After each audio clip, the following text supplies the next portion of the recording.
The phone buzzed against my coffee cup at 11:47 p.m., jerking me from a marketing report that had been slowly putting me to sleep. Mason's name flashed on the screen unusual, since my stepbrother rarely contacted me directly. "Your dad's in the hospital," he said without preamble, his voice tight. "Mom told me to call." My heart plummeted. "What happened? Is he okay?" "I don't know the details. Boston General. Mom just said to tell you." The line went dead. I stared at my phone, hands trembling.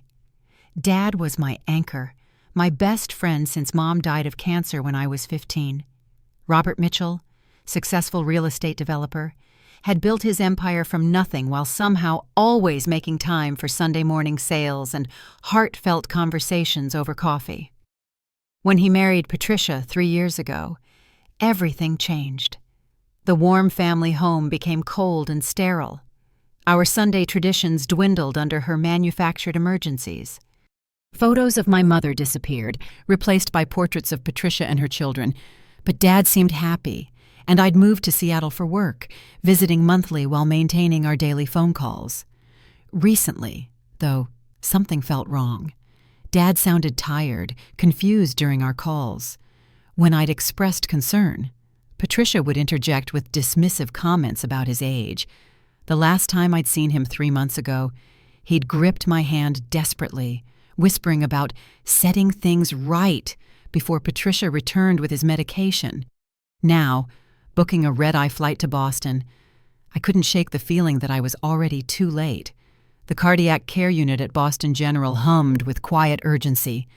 I'd rushed straight from the airport, arriving at 7 a.m. to find Patricia and her children clustered in the waiting area. Despite the supposed emergency, Patricia looked immaculate, not a hair out of place. "Amber, you didn't need to come," she said, positioning herself between me and the patient rooms. "Robert needs rest, not emotional scenes. He's my father. I need to see him." Patricia's expression hardened. The doctors were very specific. Immediate family only right now. "I am immediate family. I'm his daughter." "The doctor's orders," she insisted with false sympathy. Lindsay smirked behind her mother while Mason looked uncomfortable. At the nurse's station, I explained I was Robert Mitchell's daughter. The charge nurse frowned. The patient's wife indicated his only children were already here. "That's his wife, but I'm his daughter from his first marriage." After consulting with Patricia, a doctor emerged. "Miss Mitchell, your father is heavily sedated. His condition is serious but stable." As he led me toward Dad's room, Patricia pulled him aside for a whispered conversation. His demeanor changed instantly. "I apologize, but Mrs. Mitchell has informed me that your father explicitly stated he didn't want visits from anyone outside his household as his medical proxy. We must respect her decisions." I couldn't believe it. "That's not true. Please, just 5 minutes." Security was called when I refused to leave. Humiliated, I was escorted to the lobby. Over 3 days, I tried everything different shifts, calling administration, waiting in parking garages. Patricia had locked down access completely. On the 4th day, Nurse Rachel approached me in the cafeteria. "You're Robert Mitchell's daughter," she whispered. "Something doesn't feel right. Your father has been asking for you. He's conscious. Patricia told everyone he was in a coma." She promised to help me see him that night, at 6 a.m., before she could keep her promise. "Doctor," Kaplan called. "Miss Mitchell, I'm very sorry to inform you that your father passed away about an hour ago. I never got to say goodbye." Patricia controlled every aspect of the funeral. The service was held at an upscale funeral home instead of the small chapel where Mom's service had been, where Dad always said he wanted his own. I was seated in the back, far from the family section where Patricia, Mason, and Lindsay occupied the front row. During the eulogy, Patricia painted herself as the devoted wife who had nursed my father through illness. She spoke of their blended family, while never once acknowledging me by name. When it came time to view the body, her brother physically blocked my path. "Family first," he said coldly. At the reception, I overheard Patricia speaking with her lawyer, Gregory Harrison. "We'll proceed with the reading Tuesday. I have all the paperwork in order." "Good," Patricia replied with smug satisfaction. "Robert was very specific about his wishes. Everything is settled exactly as it should be." 3 days later, I sat in Harrison's conference room as he read Dad's will. The entirety of Robert Mitchell's estate, the $2.8 million family home, $12 million in company shares, investment portfolios, vacation properties, everything was left to Patricia, with secondary beneficiaries being Mason and Lindsay. "This meeting is only for heirs named in the will," Patricia had announced when I arrived, "which Amber is not." I listened to the destruction of my father's legacy, feeling hollow inside. Everything we'd built together, every value he'd taught me about family and integrity, was being handed to people who'd manipulated him in his final years. But as I watched Patricia's triumphant smile, I couldn't shake the memory of Dad's desperate whisper, "If anything happens to me, talk to Eleanor at the office. She has something for you." The knock on my hotel room door came unexpectedly. Eleanor Davis, Dad's executive assistant of 15 years, stood in the hallway looking nervous. "May I come in? Amber, I shouldn't be seen here."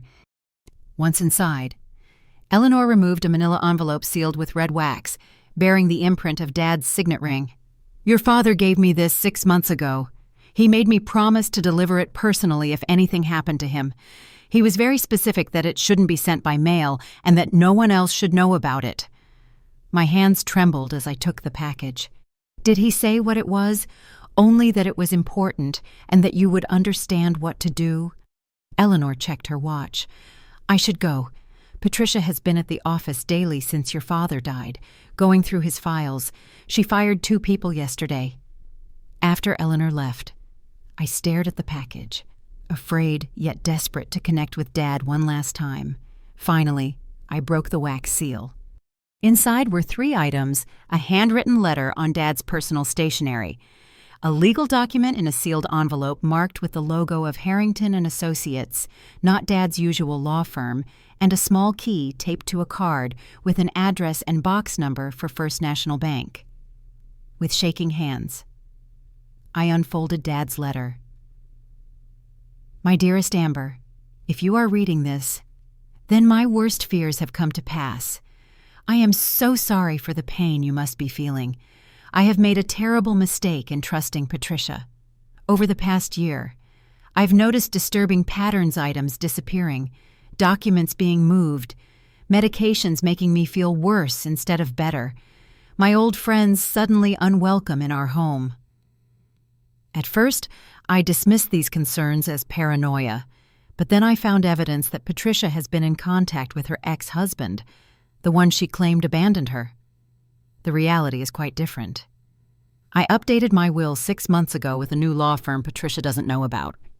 The enclosed document is a copy, registered with the state.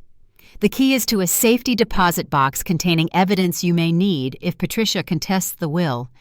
As I suspect she will, remember that I love you, Amber. You have been the greatest joy of my life. All my love, Dad. Tears streamed down my face.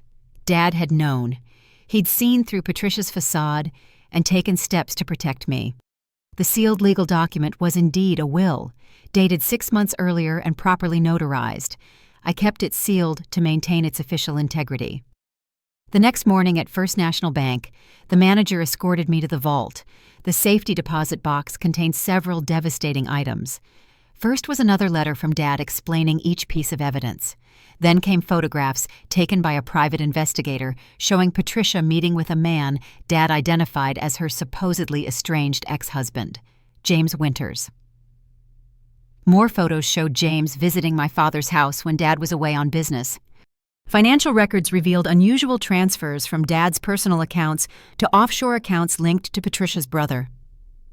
Copies of Dad's medical records included his handwritten notes questioning changes to his prescriptions that coincided with Patricia's pharmacy trips. A thumb drive contained audio recordings from Dad's home office. capturing conversations between Patricia and her children, discussing how they would spend their inheritance once the old man is gone. In one chilling recording, Patricia instructed Mason, "Make sure he takes all his medication while I'm away. Make sure he takes the blue pills first. They make him sleepy so he won't fuss about the others." The final document was a handwritten timeline Dad had created, tracking his health decline against Patricia's actions. He'd noted increasing fatigue and confusion after Patricia insisted on preparing his meals and managing his medication. A horrifying picture emerged.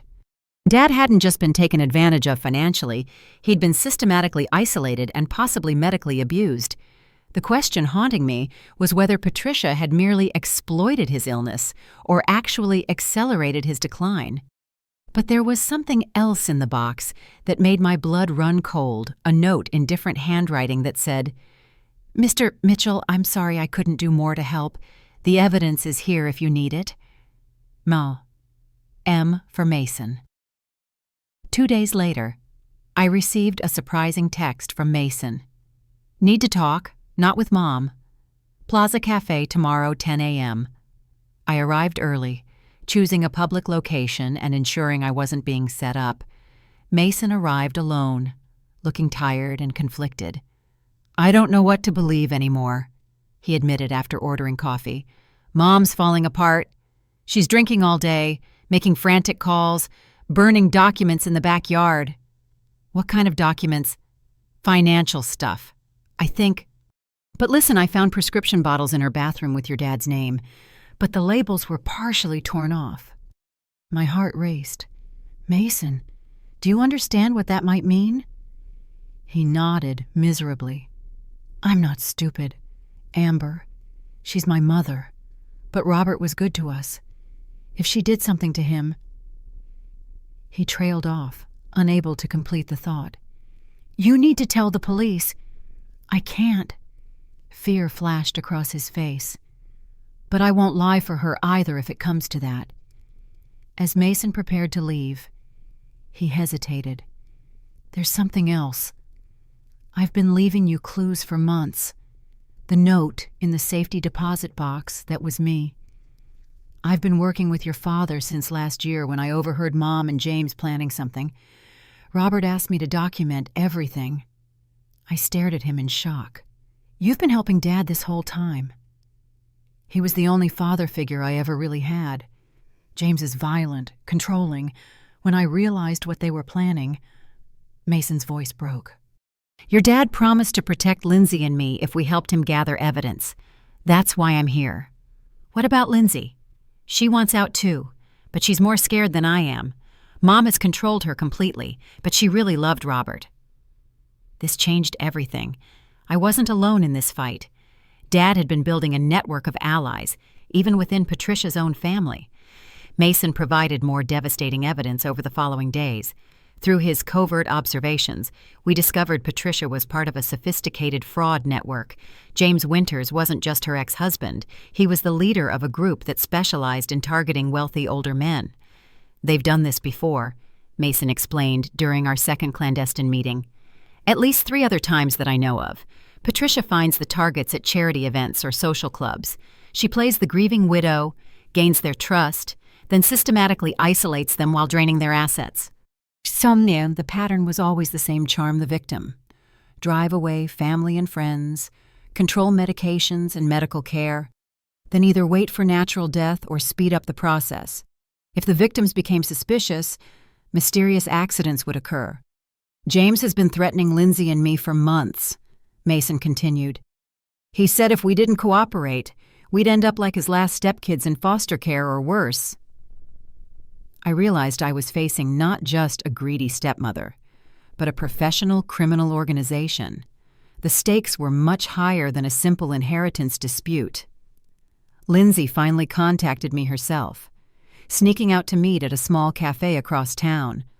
Unlike her usual polished appearance, she looked disheveled, her eyes red from crying. "Is it true?" she demanded. "Did Mom really poison Robert?" I chose my words carefully. "The evidence suggests she may have tampered with his medication." Lindsay's face crumpled. She promised me things after he died. I thought she meant after he retired, but now I realize she looked horrified at her own implications. Lindsay, you and Mason are victims too.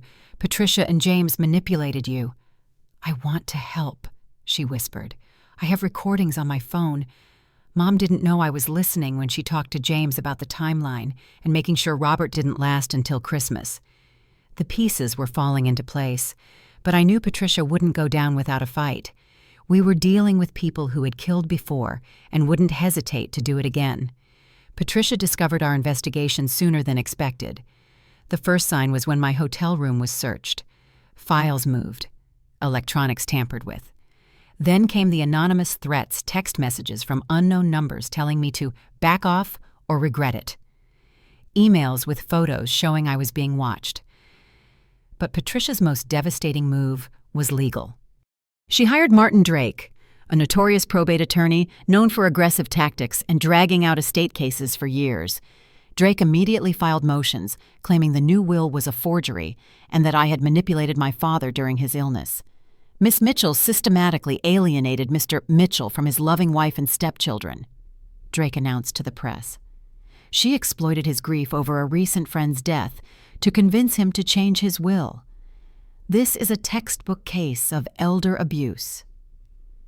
The irony of Patricia accusing me of elder abuse was staggering, but her strategy was clear attack first, discredit the evidence, and drag out proceedings until I ran out of money and resolve. The harassment escalated quickly. My rental car's tires were slashed. Strange men followed me through Boston streets. One night, someone broke into my new hotel room while I was out this time taking my laptop and backup copies of some documents. She's playing for time, my attorney Caroline Lawson explained, making the process so unpleasant and expensive that you'll accept a settlement. But Patricia has underestimated both your determination and your father's foresight. The situation became truly dangerous when Mason called in panic. They know I've been helping you. James showed up at our house last night, threatening Mom and demanding to know what I told you. I think they're planning something. Where are you now? Safe house that Robert arranged months ago. He predicted this might happen. But Amber, they're coming for you next. James said they can't let you reach the court hearing.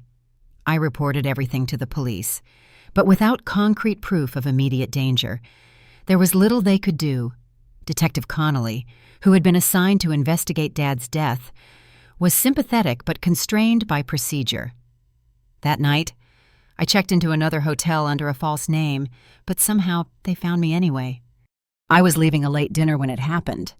Two men approached from opposite directions as I walked to my rental car in the poorly lit parking garage. I recognized one of them from surveillance photos, James Winters himself. "Miss Mitchell," James said with a cold smile, "we need to have a conversation." I tried to run, but the second man blocked my path. A cloth was pressed over my face, and everything went black. I woke up in what appeared to be an abandoned warehouse, my hands zip-tied to a metal chair. James sat across from me, flanked by two other men. Patricia was there too, pacing nervously and looking far from the composed widow she'd portrayed in public.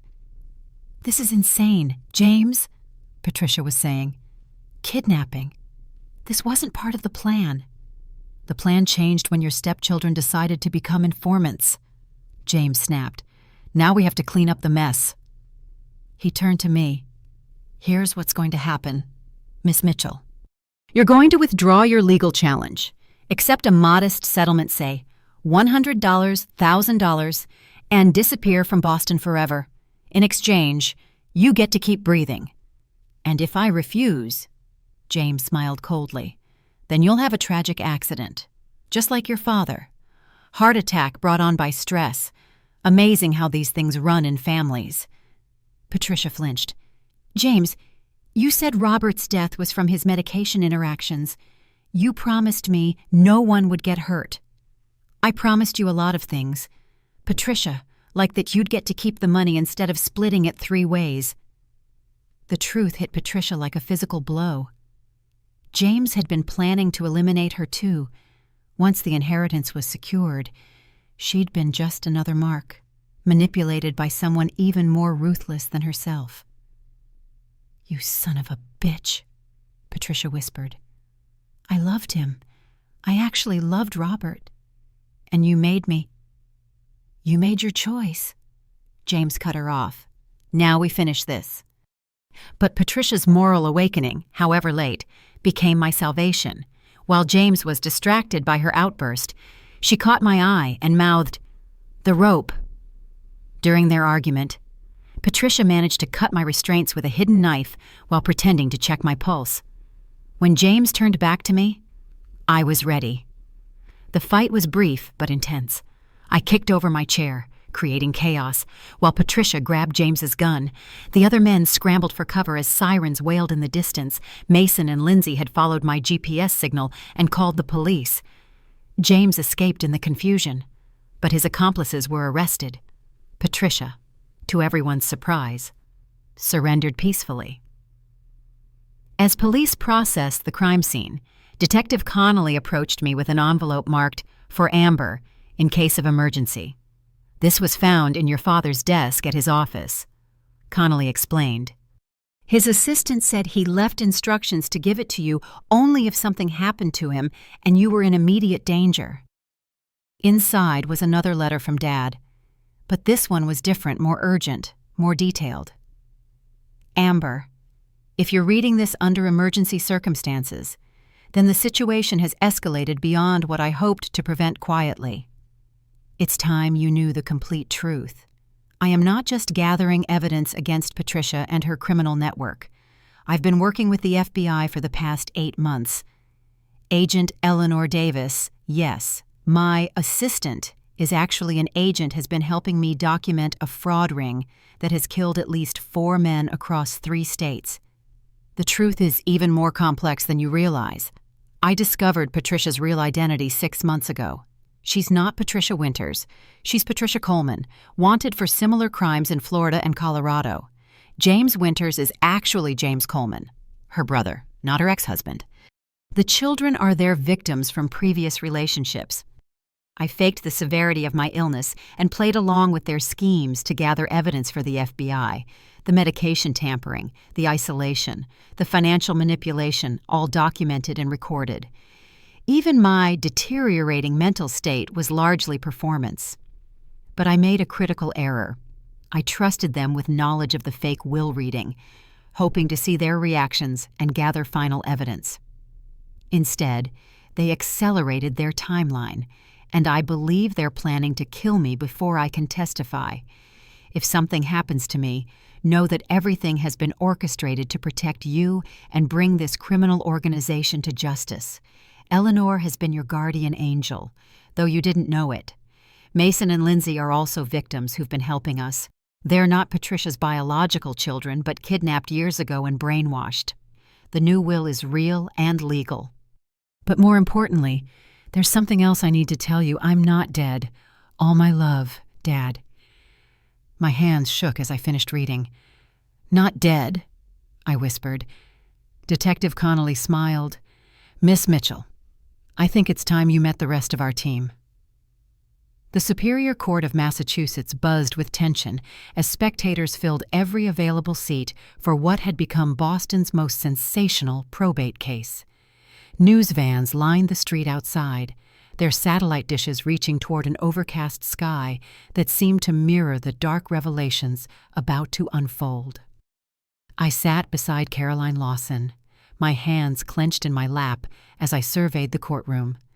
Patricia occupied the defendant's table with Martin Drake, her expensive attorney whose reputation for ruthless tactics preceded him like a dark cloud. Gone was the composed, grieving widow who had so masterfully manipulated the funeral arrangements. This Patricia looked haggard, her designer suit hanging loose on a frame that had clearly lost weight during the weeks of mounting pressure. Behind me, Mason and Lindsay sat with FBI agent Eleanor Davis, who had dropped her cover as Dad's assistant. The revelation of Eleanor's true identity had shocked everyone, even me. Despite reading Dad's letter explaining the elaborate sting operation, Mason looked determined, but nervous. His testimony earlier in the week having painted a devastating picture of Patricia and James's criminal organization. Lindsay clutched a tissue, her eyes red-rimmed but resolute. Both had chosen to stand with the truth, despite the emotional cost of betraying the woman they'd called mother for years. Judge Harriet Walcott entered with her characteristic stern demeanor, her silver hair pulled back in a severe bun that matched her no-nonsense reputation. At 68, she had presided over thousands of cases, but even she seemed aware of the unusual circumstances surrounding this hearing. "Ladies and gentlemen," Judge Walcott began, her voice cutting through the courtroom murmur. "Before we proceed with today's testimony, I want to address the elephant in the room. This court is aware that Mrs. Coleman, formerly known as Mrs. Patricia Mitchell, has been arrested on federal charges related to an organized crime investigation. However, we are here today solely to determine the validity of Robert Mitchell's final will and testament." Patricia flinched visibly at the use of her real name. Coleman. The FBI's investigation had revealed that Patricia Winters was just another fabricated identity in a long line of aliases used by the criminal network. Drake rose smoothly, his expensive suit and practiced smile failing to hide the sweat beading on his forehead. "Your Honor, my client maintains her innocence regarding the federal charges. Today's hearing concerns only the civil matter of Mr. Mitchell's estate. We contend that the will dated July 15th is a complete fabrication, created by a daughter who had been estranged from her father for years and who manipulated him during a period of declining mental capacity." "Objection," Caroline interjected, standing with quiet authority. "Mr. Drake's characterization of my client's relationship with her father is not supported by evidence and is inflammatory." "Sustained," Judge Walcott ruled. "Mr. Drake, please confine your opening statements to the legal issues at hand." Drake nodded curtly and continued. "Very well, Your Honor. We will demonstrate that Robert Mitchell's mental state had deteriorated significantly in his final months, that he was unduly influenced by medication and by his daughter's sudden renewed interest in his welfare. The January will, properly witnessed and notarized, represents his true intentions to provide for the wife who lovingly cared for him and the stepchildren who brought joy to his final years." As Drake spoke, I watched Patricia's face carefully. There were moments, fleeting expressions of what looked like genuine pain that made me wonder if somewhere beneath the layers of deception, she had actually developed real feelings for my father.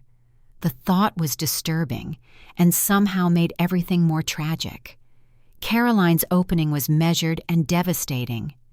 She methodically outlined the evidence we'd gathered, the audio recordings, the financial irregularities, the timeline of Dad's supposed mental decline that coincided perfectly with Patricia's increased control over his medication and isolation from friends.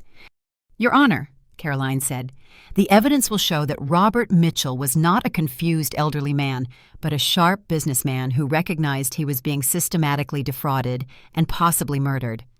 The will dated July 15th represents not just his final legal wishes, but his desperate attempt to protect his daughter and expose a criminal organization that has operated across multiple states for over 15 years.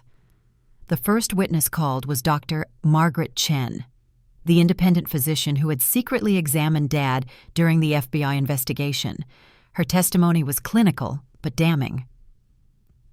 "Mr. Mitchell showed no signs of cognitive impairment when I examined him in June," Dr. Chen stated. "His memory was sharp, his reasoning clear, and his understanding of complex financial matters sophisticated. He was, however, showing signs of being systematically poisoned, elevated levels of certain medications that, in combination, could cause confusion and disorientation while masking the true cause." Drake's cross-examination was aggressive, but ineffective. Dr. Chen had examined Dad multiple times over several months, creating a clear picture of a man whose supposed mental decline was artificially induced. The audio recordings were played next, their impact on the courtroom palpable.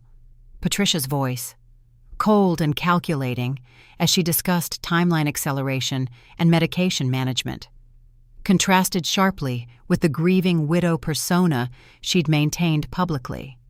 When the recording of her instructing Mason about the blue pills played, several jurors visibly recoiled, but the most devastating testimony came from Agent Davis, who methodically detailed the FBI's investigation into the Coleman criminal network. Over 15 years, we've identified at least 7 victims across 4 states. Agent Davis testified. The pattern was always the same. Patricia Coleman would target wealthy, recently widowed men at charity events or social gatherings. She'd gain their trust, often moving quickly to marriage, then systematically isolate them from family and friends while draining their assets. When the victims became suspicious or threatened to change their wills, they would die suddenly of apparent heart failure or medication interactions. The courtroom was dead silent as Agent Davis continued. In 3 cases, we found evidence of direct poisoning. In others, the victims' existing medical conditions were exacerbated through medication tampering. James Coleman, Patricia's brother and the leader of this organization, would typically appear as the ex-husband to provide legitimacy to Patricia's backstory while actually coordinating the financial aspects of the fraud. Drake objected repeatedly, claiming the federal investigation was irrelevant to the probate matter, but Judge Walcott allowed the testimony as evidence of Patricia's character and motivations. When Mason took the stand for the second time, his courage was evident despite his obvious fear. He detailed the months of secretly recording conversations and gathering evidence at Dad's request. "Mr. Mitchell saved my life," Mason said, his voice breaking slightly. "When I realized what my mother and James were planning, I went to him. I expected him to throw us out, but instead, he promised to protect Lindsay and me if we helped gather evidence. He said no child should have to choose between loyalty to family and doing what's right." Drake's cross-examination was particularly brutal, attacking Mason's credibility and suggesting he'd been manipulated by promises of money. But Mason held firm. "I don't want Mr. Mitchell's money," he stated clearly. "I want him to be alive and safe. He was the only father I ever really had, and they killed him for profit." As the day wore on, the weight of evidence became overwhelming. Financial records showed systematic theft. Medical records documented poisoning, and witness after witness painted a picture of calculated murder disguised as natural death. But Caroline had saved the most shocking revelation for last. "Your Honor," she announced as the afternoon session began, "I have one final witness who can speak definitively to Robert Mitchell's mental state and intentions regarding his will." Drake looked puzzled, checking his witness list. "Your Honor, I don't see any additional witnesses listed in discovery." Caroline smiled slightly. "This witness has been under federal protection, and his identity was classified until this morning. Your Honor, I call Robert Mitchell to the stand." The courtroom erupted in chaos. Gasps echoed off the wood-paneled walls as spectators craned their necks toward the main doors. Patricia shot to her feet, her face draining of all color as she stared in disbelief. Even Judge Walcott looked momentarily stunned before banging her gavel repeatedly. "Order, order in this court." Through the double doors walked my father, very much alive, moving with more energy and clarity than I'd seen from him in months. He was thinner than before, but his eyes were bright and alert, his posture straight and confident. Behind him walked 2 FBI agents who took positions near the gallery. I felt tears streaming down my face as I watched the man I'd mourned, the father I thought I'd lost forever, stride purposefully toward the witness stand. The grief that had consumed me for months transformed instantly into overwhelming relief and joy. Patricia remained standing, swaying slightly as if she might faint. "This is impossible," she whispered, loud enough for the court reporter to catch. "He's dead. I saw him die. The hospital called, Mrs. Coleman," Judge Walcott said sternly. "Please be seated and remain silent." Drake was frantically shuffling through papers, clearly blindsided by this development. "Your Honor, I object to this entire proceeding. If Mr. Mitchell is alive, then this probate case is moot. We need time to—" "Mr. Drake," the judge interrupted. "Your client is accused of attempting to murder this man and defraud his estate. I think we can all agree that hearing his testimony is relevant. Please be seated." Dad was sworn in with the same steady voice I remembered from my childhood, the voice that had read me bedtime stories and talked me through teenage heartbreaks. When he stated his name for the record, his eyes found mine across the courtroom, and he offered the smallest of reassuring smiles. "Mr. Mitchell," Caroline began, "please tell the court about the events of the past year, particularly your interactions with the defendant and her associates." Dad straightened in his chair, his gaze moving to Patricia, who was now slumped in her seat, staring at him with a mixture of shock, anger, and something that might have been relief.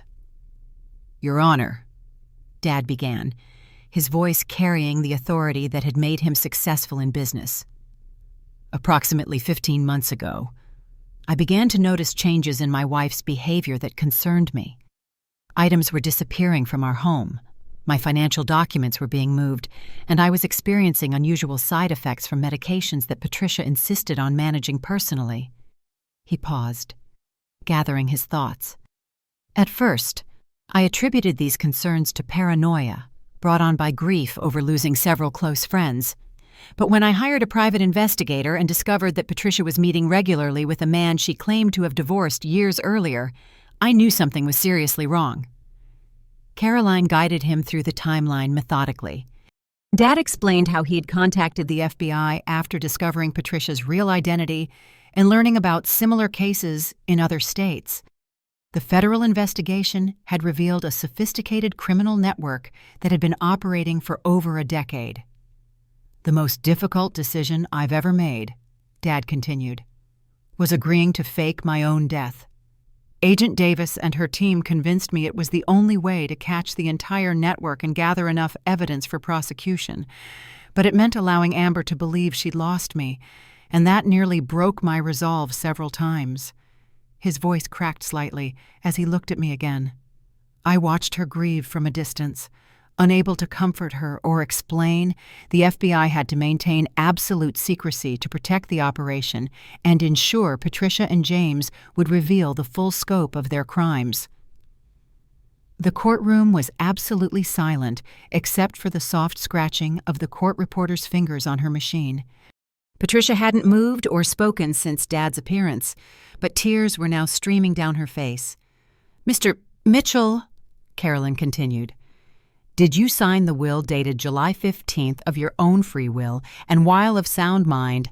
"Absolutely," Dad replied firmly.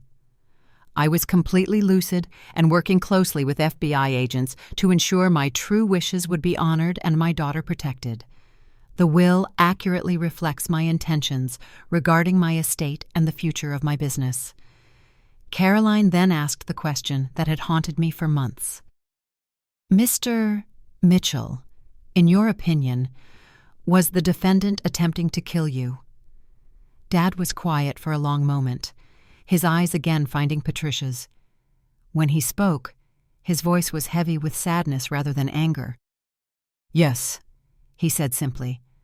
"The medical evidence clearly shows systematic poisoning over several months.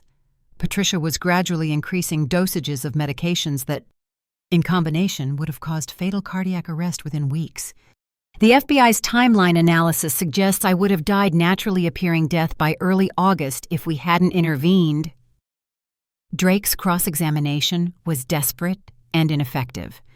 He suggested Dad had been manipulated by the FBI, that his supposed death was an elaborate hoax to frame an innocent woman. But Dad's testimony was unshakable, backed by months of documented evidence and FBI surveillance. "Mr. Drake," Dad said at one point, "I spent 40 years building a business on the principle that actions have consequences. Patricia and her brother chose to target elderly men for financial gain. They chose to use manipulation, poison, and murder as tools. These weren't crimes of passion or desperation.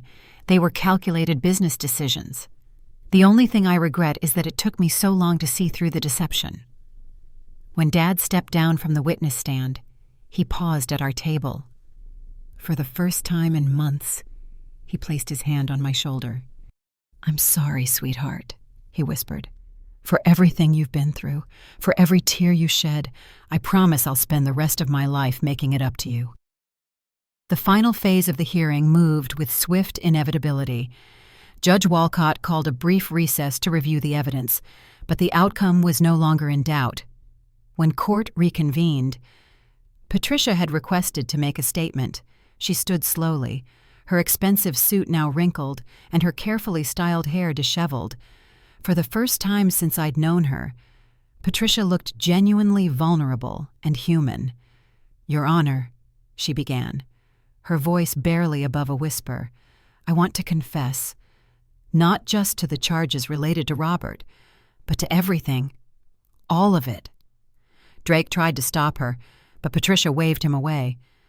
"I'm tired of being afraid, tired of lying, tired of being controlled by my brother's threats and violence." She turned to face Dad directly.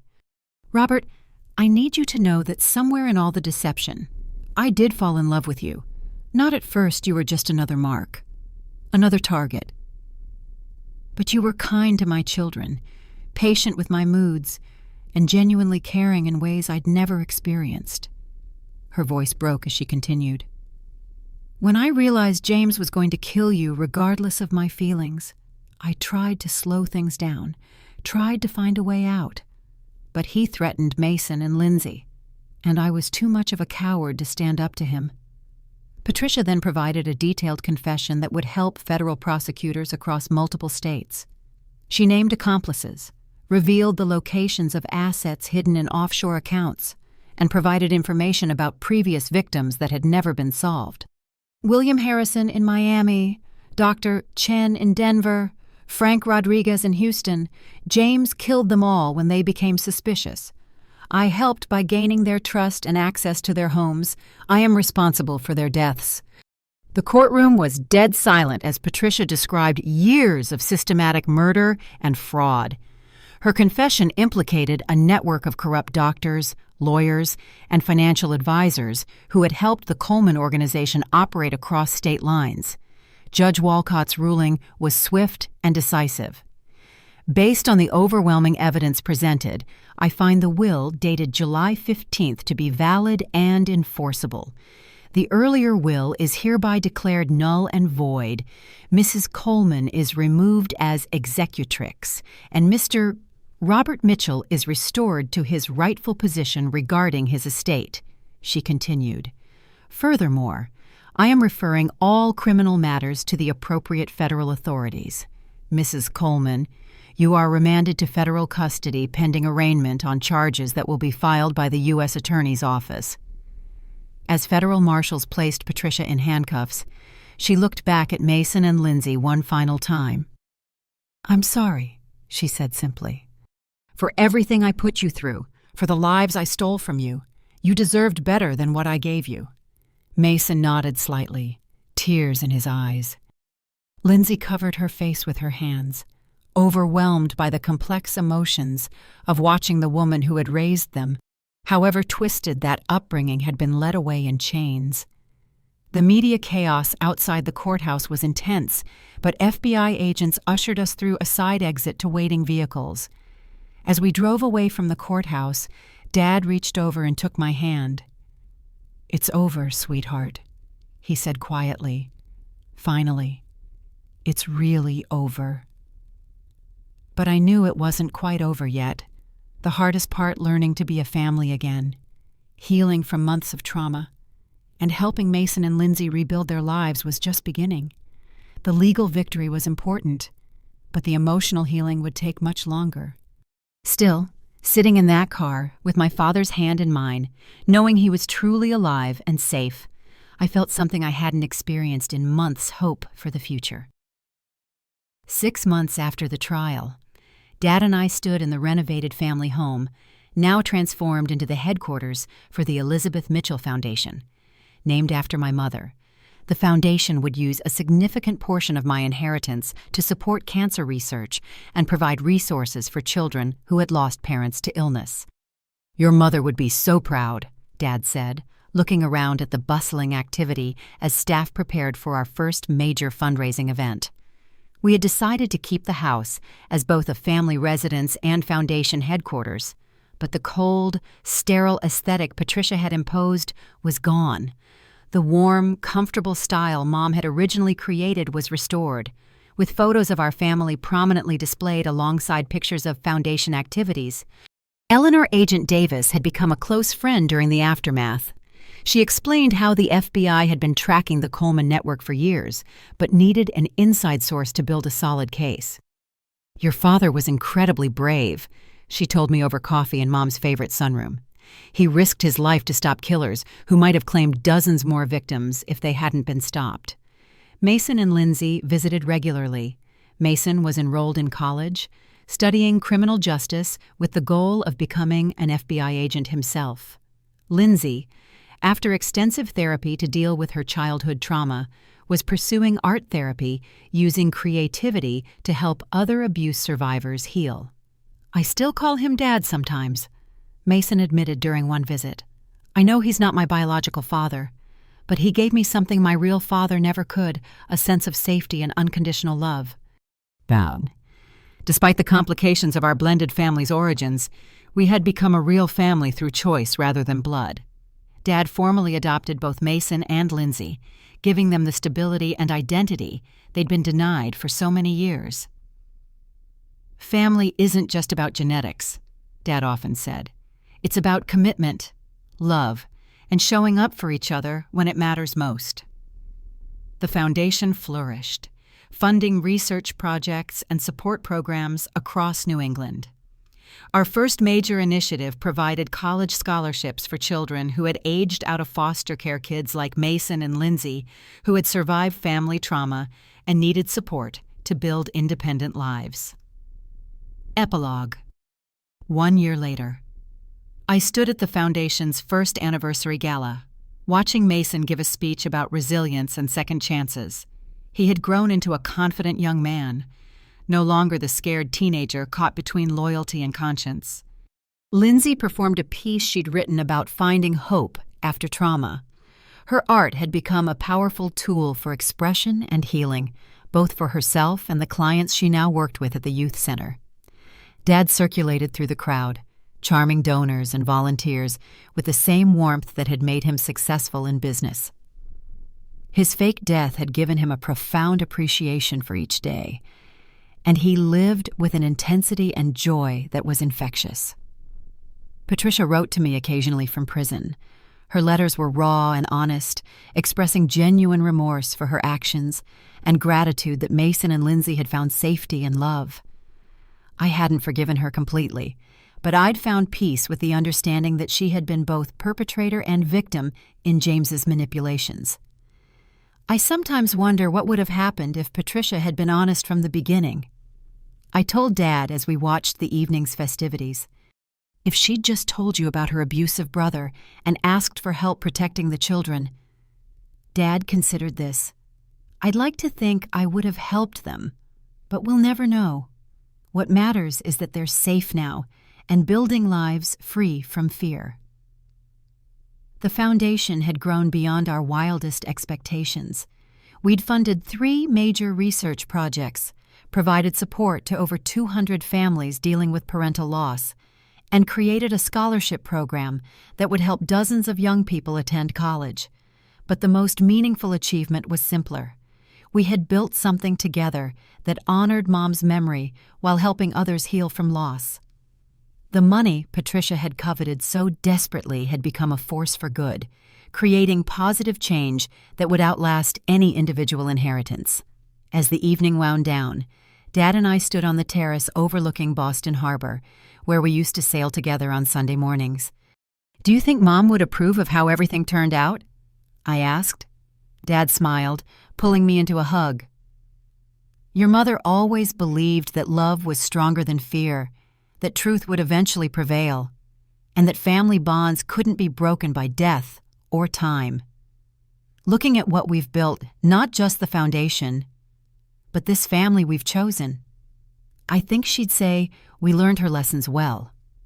The harbor sparkled with city lights, reflecting the stars above. Somewhere out there, other families were struggling with loss, betrayal, and uncertainty. But here, in this moment, surrounded by people we loved and work that mattered, we had found our way home. The greatest inheritance, I realized, wasn't money or property. It was the capacity to love deeply, fight for justice, and transform pain into purpose. Patricia had tried to steal our legacy, but in the end, she had only made it stronger. We had survived, we had healed, and we had learned that the most valuable things in life are those that can never be taken away: love, integrity, and the courage to stand up for what's right. The secret Will had revealed more than legal intentions. It had uncovered the true meaning of family, the power of forgiveness, and the endless possibility for redemption, even in the darkest circumstances. Word count approximately 7,000 words.